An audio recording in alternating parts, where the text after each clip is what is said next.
Hi Shubhankar. So, how are you? I'm fine. Okay. How would you rate the overall quality of the course of Instaily? The course of Instaily quality was very high because I get to learn so many things that I didn't know before taking up the course. So it was quite good for me. Okay.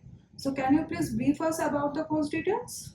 Yeah, I get to learn about Git, MVC structure, and solid principles. And also I was keen to learn Python, so I get to know the in-depth knowledge of Python and the server-side programming. That's it, Python basically. Okay. So, did the course meet your expectations? Yes, it did. Okay. So, were the instructor clear and engaging? Yes, they were engaging and they were very supportive also. Okay. So, did you have enough opportunities to practice what we are learning? Yes, I had opportunities. Yes. Okay. So, did you find the projects to be challenging and rewarding?